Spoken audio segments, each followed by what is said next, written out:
Hello everyone, welcome to Pharmaizer. I post videos on pharmacy related subjects, explain both in Hindi and English in a very simple and easy way. If you find my video useful for your studies, don't forget to like and share my video and subscribe to my channel. So today we will discuss on drug stability. It is the part 10 and we study the chapter in physical pharmaceutics part 2, that is in 4th sem, and then also it is included in your M.Pharm syllabuses. Then we will discuss in today's video the topic that is methods of determination of order of reaction. So for previous जो भी link है उसका description box में आपको मिल जाएगा उसका link. So anyways starting with determination of reaction order. So how can we determine the order of the reaction और द रिएक्शन ऑर्डर. कि आपका जो ऑर्डर ऑफ द रिएक्शन है वो फर्स्ट ऑर्डर को फॉलो कर रहा है, ज़ीरो सेकेंड या स्यूडो और ज़ीरो या स्यूडो फर्स्ट.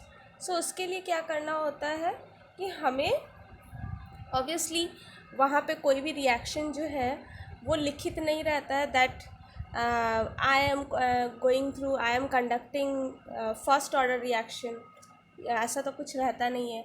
या फिर ऐसा ही देखते हुए तो आप किसी को भी कह नहीं लोगे कि हाँ ये ज़ीरो ऑर्डर को फॉलो करेगा. So you have to perform some experiments and you have to get the values and उन वैल्यूज़ का यूज़ करके आप पता कर सकते हो.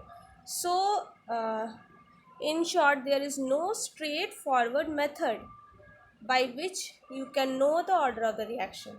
So, to get the knowledge about the order of the reaction, we have to perform experiments. After performing experiments, there are three methods, that is graphical method, substitution method as well as half life method. तीन methods है, इन तीनों methods का हम use कर सकते हैं to know the order of the reaction. First comes the graphical method. So as the name suggests, graphical methods means हमें graph जो है वो draw करना होगा. So for this, first of all excuse me, this is a pictorial method which is more reliable because deviation from the best fit can be easily observed.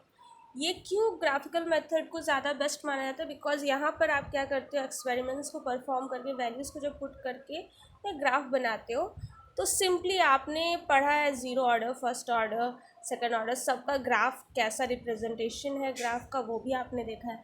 तो जहाँ आपका graph से डेविएशन हुआ, अगर आपका ग्राफ प्रॉपर नहीं बन रहा तो आपको स्ट्रेट वहाँ पर नज़र आ जाएगा इन द पिक्चर इटसेल्फ. दस ये जो है आपका मोर रिलिएबल तरीका है, मोर बेटर वे है then other two methods. So for that conduct the kinetic experiment and collect the data on each time course for change in concentration of the reactant. Simply आपको क्या करना है, एक्सपेरिमेंट परफॉर्म करना है, kinetic experiment, and then each time interval में आप datas को collect करो. अपने सैम्पल, जिस सैम्पल पर आप एक्सपेरिमेंट कर रहे हो उस सैम्पल को थोड़ा थोड़ा हर टाइम इंटरवल में लेकर एंड टेस्ट करके देखो उसका कंसंट्रेशन में जो चेंजेस आ रहा है. You have to watch it and इसी को आपको रिकॉर्ड करना है, change in the concentration per unit time. Now plot the data on a graph paper as per given principles of each order. So आपका जो वेरियस ऑर्डर ऑफ रिएक्शंस के according जो भी उनका मेथड है ग्राफ बनाने का उसको फॉलो करते हुए आपको जो है ग्राफ प्लॉट करना है. Like plot of concentration versus time, if it is linear then it is zero order reaction. अगर आपने कंसंट्रेशन वर्सेस टाइम का ग्राफ बनाया और आपको स्ट्रेट लाइन मिल रहा है, लीनियर लाइन मिल रहा है, देन इट मीन्स कि आपका वो ज़ीरो ऑर्डर रिएक्शन है. अगर नहीं मिलता है आपका स्ट्रेट लाइन उसमें, तो you have to plot one by C, one by concentration against time. Concentration का रेशियो अगेंस्ट टाइम पर आप ग्राफ बनाओ and there if you get linear line then it is second order, it is for the second order reaction. Otherwise जो third है that is first order reaction actually. So you have to plot log concentration against time और वहाँ आपको linear मिलता है, then it is zero, then it is first order reaction. So आपको 3 वे में चलना है. पहले आप ज़ीरो ऑर्डर से स्टार्ट करो, उसके लिए सिंपली कंसंट्रेशन वर्सेस टाइम का ग्राफ बनाओ. अगर आपको स्ट्रेट लाइन मिलता है, आपके जो वैल्यूज़ आ रहे हैं पर यूनिट टाइम में चेंज इन कंसंट्रेशन का जो वैल्यू आ रहा है, अगर उसमें स्ट्रेट लाइन मिला then simply it is zero order. If not then आप कंसंट्रेशन जितना भी आपको पर यूनिट टाइम में जो भी कंसंट्रेशन वैल्यूज़ मिला है उसको आप लॉग टर्म में ले लो, लॉग टर्म में कन्वर्ट कर लो. एंड देन उन लॉग कंसंट्रेशन मीन्स सेम उन्हीं कंसंट्रेशन वैल्यूज़ का आप लॉग कंसंट्रेशन में वैल्यू क्या होगा वो कैलकुलेट कर लो. एंड देन उन लॉग कंसंट्रेशन वैल्यूज़ का पर यूनिट टाइम में ग्राफ आप प्लॉट करो. वहाँ स्ट्रेट लाइन मिला तो वो फर्स्ट ऑर्डर, आपको आगे मूव ऑन करने का ज़रूरत नहीं पड़ेगा. अगर वहाँ भी आपको स्ट्रेट लाइन लीनियर लाइन नहीं मिलता है देन आपको 1/, कंसंट्रेशन मीन्स कंसंट्रेशन का रेशियो फॉर्म में आप लोगे एंड उसके साथ आप टाइम का ग्राफ प्लॉट करोगे. You will definitely get linear. अगर नहीं मिलता then there are rare chances कि वो स्यूडो फर्स्ट या स्यूडो ज़ीरो, वो फिर आपका और ज़्यादा डिफिकल्ट होता है. बट मोस्ट कॉमनली आपका ये 3 ग्राफ मेथड में से कोई एक ग्राफ को फॉलो करते हैं, because most of the reactions जो होते हैं वो आइदर फर्स्ट या सेकेंड, आइदर ज़ीरो फर्स्ट और सेकेंड को फॉलो करते हैं. Now decide which graph gives a better fit for a straight line. The reaction is considered to be of that order. So like I told, zero order में आपका concentration versus time में आपको straight line मिल रहा है. जो slope का value होगा के, वही फर्स्ट ऑर्डर काइनेटिक्स में आपका लॉग कंसंट्रेशन वर्सेस टाइम है. C A minus C that is initial concentration of the reactant minus C that is concentration at per unit time. तो वो आपका log concentration में उसका वैल्यू आएगा. आपको स्ट्रेट स्लोप मिलेगा that is slopes values minus K by 2.303. Whereas in second order kinetics आपको यहाँ पर भी जो है लॉग में ही मिलेगा. 1/c के टर्म में भी मिल सकता है, अदरवाइज आप लॉग के टर्म में भी चल सकते हो. ये केसेस होता है when C concentration of A is equal to concentration of B. दो reactant concentration of A is equals to concentration of B, then आपको इस तरह का ग्राफ मिलता है that is log CA minus C divided by log CB minus C. से आपका time का जब आप ग्राफ लोगे तो आपको इस तरह का स्लोप मिलेगा and the value of the slope will be A minus B into K by 2.303. Now moving to the next method that is substitution method. Substitution method क्या होता है?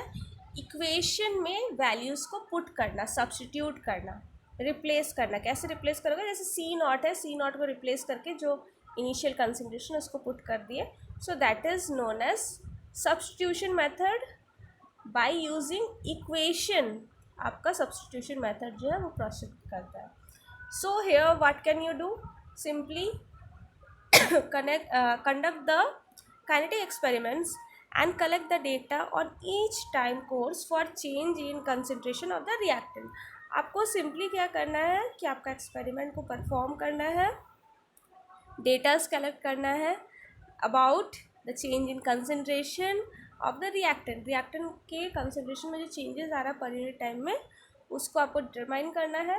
देन क्या करना है? Substitute the data in the integral equation of zero first and second order reaction to get the values. Simply आपका जो given values है उसको आप हर इक्वेशन में पुट करोगे. एक बार ज़ीरो ऑर्डर की इक्वेशन में, एक बार first order and then second order. तो अगर मान लीजिए कि आपका कंटिन्यूसली 3-4 रीडिंग में ज़ीरो ऑर्डर का जो के का वैल्यू है, आपका change in concentration per unit time that is K जो आपको मिलेगा वो आपका अप्रॉक्स रहेगा. जितना बार भी आप करोगे अप्रॉक्स रहेगा, एक जैसा रहेगा. अगर आपका एक जैसा आता है बार बार देन आप मान सकते हो कि वो फर्स्ट ऑर्डर ज़ीरो ऑर्डर है. अगर ज़ीरो ऑर्डर वाले को फॉलो किया, अगर सेकंड आपका जो नेक्स्ट है दैट इज़ फर्स्ट ऑर्डर, अगर फर्स्ट ऑर्डर में बार बार एक जैसा वैल्यू आ रहा है it means it follows the first order reaction. अगर सेकंड ऑर्डर में हुआ तो it is second order. So anyways like for zero order kinetics आपका इक्वेशन जो है that is k not is equals to C not minus C T, that is concentration, initial concentration minus concentration at particular time after particular time divided by T time. Then आपका वही first order का है K1 is equals to 2.303 by T log initial concentration divided by concentration at time T. वही आपका second order kinetics है K2 is equals to 1 by CA T, that is initial concentration of A reactant into time T, उसके साथ into आपका C by CA minus C, that is common reactant concentration. C आपका हो गया common concentration of reactant after time T divided by CA आपका initial concentration of reactant A minus C concentration after time T। सो ये तीन आपके normal equations है। जो तीसरा इक्वेशन है वो आपका केस 1 का है, that is when concentration of A and B equal हो, दो रिएक्टेंट्स दोनों का जब कंसेंट्रेशन एक जैसा हो, इन दैट केस आपका ये होता है। अदरवाइज आप अगर जाओ ऑर्डर ऑफ रिएक्शन को जा कर के देखो वीडियो को, तो वहाँ पर आपका सेकेंड केस का भी इक्वेशन वैल्यू दिया है, दैट इज़ आपका when concentration of A is not equal to concentration of B, उसका भी आपको केस नंबर 2 में मिल जाएगा इक्वेशन। सो वेरियस इन इक्वेशंस को फॉलो करना है जिसमें आपको वैल्यूज़ को पुट करना है। पुट करने से select the order in which K values at different time period remain constant with in the experimental errors. थोड़ा बहुत एक्सपेरिमेंटल एरर्स रहता है जहाँ पर आपसे ही मिस्टेक हुआ है सैम्पल्स को कलेक्ट करने में, वो हो सकता है एक्सपेरिमेंटल एरर्स। तो that is Y approx K का वैल्यू आपका एक जैसा आना चाहिए। अगर कांस्टेंट आ रहा है आइदर ज़ीरो ऑर्डर में या तो फर्स्ट ऑर्डर में या सेकंड ऑर्डर में, जिसमें कांस्टेंट आएगा it means the reaction is considered to be of that particular order. Now next आपका जो है half life method, but before that deduce IQ fact. So do you all know brushing teeth very soon after eating और drinking something can soften the teeth enamel. जी हाँ, अगर आप बहुत ज़्यादा फास्ट मतलब बहुत ज़्यादा तुरंत ब्रश करते हो, जैसे लोगों को आदत होती है खाना खाने के बाद ब्रश करने की, it is good, you should actually brush your teeth after eating, but in case if you go for brushing as soon as you completed your eating, जैसे ही आपने खाना ख़त्म किया you moved on for brushing, table पे खाना आपने ख़त्म किया एंड आप चले गए ब्रश करने के लिए, या फिर आपने जूस पिया एंड तुरंत आप जो है चले जाते हो ब्रशिंग के लिए। सो वो जो है वो सिचुएशन आपके लिए जो है उल्टा काम कर सकता है, that is it can harm your teeth. आपका जो टिथ का एनामल पोर्शन है, एनामल पोर्शन आपका सॉफ्ट हो जाएगा। दैट इज़ वाई ब्रशिंग करने के लिए आपको कुछ मिनट्स रुक जाना चाहिए। After that you can go for brushing, खाना खाने के बाद अगर आप ब्रश कर रहे हो that case. So anyways next आपका half life method. Half life method में क्या है, calculate the average K values using the data for zero, first and second order as given in substitution method or graphical method, then estimate the T half value for each period in the kinetic study। यहाँ पे आपको क्या करना है, पहले तो यहाँ पर भी आपको एक्सपेरिमेंट्स करने हैं, बट एक्सपेरिमेंट्स करने के बाद आपको क्या करना है, actually you have to go for half life method. Means इसके लिए क्या करना है, आपको K वैल्यू निकालना है। नॉर्मली एक बार आपको सिर्फ K वैल्यू, मतलब फर्स्ट टाइम में आप सैम्पल से जो है वो K वैल्यू निकाल लो, आपको बार बार K का वैल्यू नहीं निकालना है। K वैल्यू को आप ग्राफिकल मेथड या सब्स्टिट्यूशन मेथड में से किसी भी एक मेथड के थ्रू K का value that is rate constant जो है वो निकाल लो। आप एक बार ज़ीरो ऑर्डर से भी निकाल कर देख कर रखो, फर्स्ट ऑर्डर या सेकेंड ऑर्डर, क्योंकि आपको यहाँ पे हाफ लाइफ के मेथड से पता करना है कि ऑर्डर ऑफ द रिएक्शन क्या है। तो एवरेज आपका K का वैल्यू जो है वो आप निकाल लो। या बहुत बार ऐसा भी होता है कि हम कोई दो मेथड का इस्तेमाल करते हैं कंफर्म होने के लिए, दैट हमारा रिएक्शन कंफर्म इसी ऑर्डर को फॉलो कर रहा है। जैसे कि मान लीजिए आप graphical method and substitution method को ले लिए, या फिर सब्स्टिट्यूशन के साथ हाफ लाइफ मेथड ले ली, या फिर हाफ लाइफ मेथड एंड उसके साथ आपका ग्राफिकल मेथड, तो ग्राफिकल मेथड से भी के निकल सकता है। तो इन शॉर्ट आपको एटलीस्ट 3 में से कोई 2 मेथड को फॉलो करना ही होता है टू गेट कन्फर्म। किसी एक मेथड से सिर्फ आप कन्फर्म नहीं हो सकते, because it all depends on experiment. ये कोई थियोरेटिकल वैल्यू नहीं है, एक्सपेरिमेंट्स पर है। दैट इज़ वाई आपको कन्फर्म होने के लिए कम से कम 2 बार आपको 2 मेथड्स को फॉलो करना ही पड़ेगा। सो एनीवेज, के का वैल्यू आप सब्स्टिट्यूशन या ग्राफिकल मेथड से निकालते हो। Then you have to estimate the half life. आपको अब हाफ लाइफ पता करना है। सो लाइक ज़ीरो ऑर्डर वाले वैल्यू में एक बार आप पुट करके देखो। ज़ीरो ऑर्डर में क्या होता है, T half is equals to C not divided by 2k0। वही आपका फर्स्ट ऑर्डर काइनेटिक्स में टी हाफ है 0.693 by k1, that is rate constant. Whereas second order kinetics में क्या है, T half is equals to 1 divided by C A into k2, that is concentration, initial concentration of one reactant into आपका k2 rate constant. ये case आपका first case है where concentration of A is equals to concentration of B. उस case के लिए आपका ये second order given है। सो फ्रॉम अबव इक्वेशंस आपको ये रिलेशनशिप साफ दिख सकता है। दैट इज ज़ीरो ऑर्डर के केस में क्या है, half life is directly proportional to the initial concentration of the reactant. Zero order के केस में आप देख सकते हो ज़ीरो ऑर्डर का जो हाफ लाइफ इक्वेशन है वहाँ पर आपका वो डायरेक्टली प्रोपोर्शनल था। आप इधर ध्यान अगर अगेन दो तो आपको नज़र आएंगे that is C not by 2k0। तो यहाँ पर आपका टी हाफ जो है वो आपका डायरेक्टली प्रोपोर्शनल हो रहा है टू द कंसेंट्रेशन। वही अगर आप फर्स्ट ऑर्डर को ध्यान दो, so half life is independent of the initial concentration of the reactant. First order case में आपका कंसेंट्रेशन का टर्म आपको नहीं नज़र आ रहा होगा। सो यहाँ पे half life does not depends on the initial concentration of the reactant. Whereas second order kinetics में आप देख सकते हो that is inversely proportional. Half life is inversely proportional to the initial concentration of the reactant. किस case में, when A is equals to B. तो ये आपके तीनों सिचुएशंस हो गए।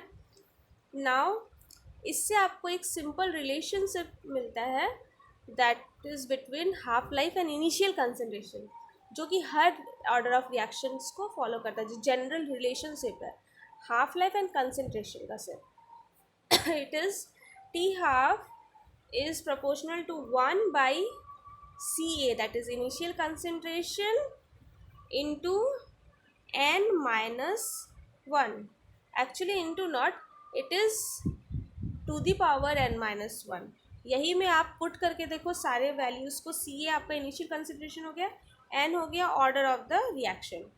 तो ज़ीरो ऑर्डर के केस में क्या होगा, n ज़ीरो। तो अगर आपका कंसेंट्रेशन का जो पावर है वो आपका 0 माइनस 1 होता है, तो 0 माइनस 1 का मतलब क्या है, -1।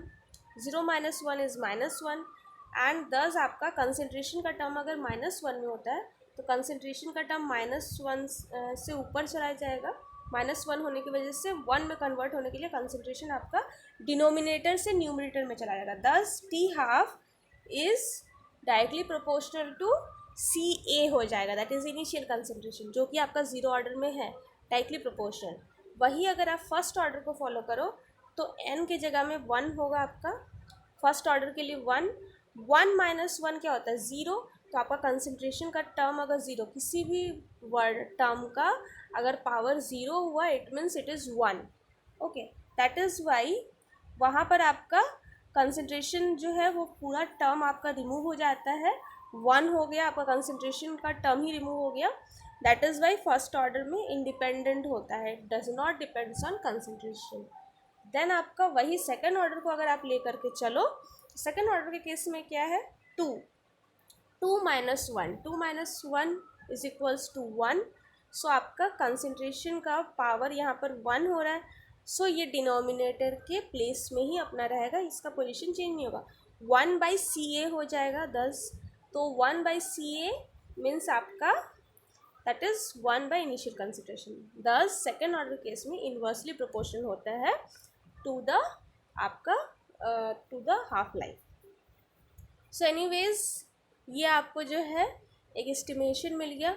इससे अब आपका क्या है कि आपको देखना है कि आपका हाफ लाइफ आप जो वेरियस आपका जो के आपका निकल रहा है तो उसके हिसाब से अगर हाफ लाइफ में पुट करो, अगर इनिशियल कंसंट्रेशन पे डायरेक्टली प्रोपोर्शनल रहा है जितना आपको यहाँ पे क्या करना होगा हाफ लाइफ के केसेस में कि अब हाफ लाइफ मीन्स आपको हर बार उसका हाफ होने तक कंसंट्रेशन आपको यहाँ पे बार बार टाइम इंटरवल पर आप कुछ लेकर नहीं चल सकते हो। आपको एक इनिशियल कंसंट्रेशन लेना होगा और एक बार कंसंट्रेशन जो है जब आपका हाफ हो जाए तब आपको जो है लेना है। तो क्या करना होगा आपको अलग अलग कंसंट्रेशंस में लेकर देखना है। मीन्स मान लीजिए कि आपने अभी 10 mg लेकर देखा, उसके बाद देन आप कुछ देर के बाद फिर 20 mg का हाफ करके देखो, देन 50 mg का हाफ लेकर देखो, 40 mg का। तो आपको अलग अलग बार बार इनिशियल कंसंट्रेशन बदलना होगा एंड हर इनिशियल कंसंट्रेशन के लिए उसका कंसंट्रेशन हाफ होने में कितना टाइम लग रहा है उसको आपको जो है लेना है।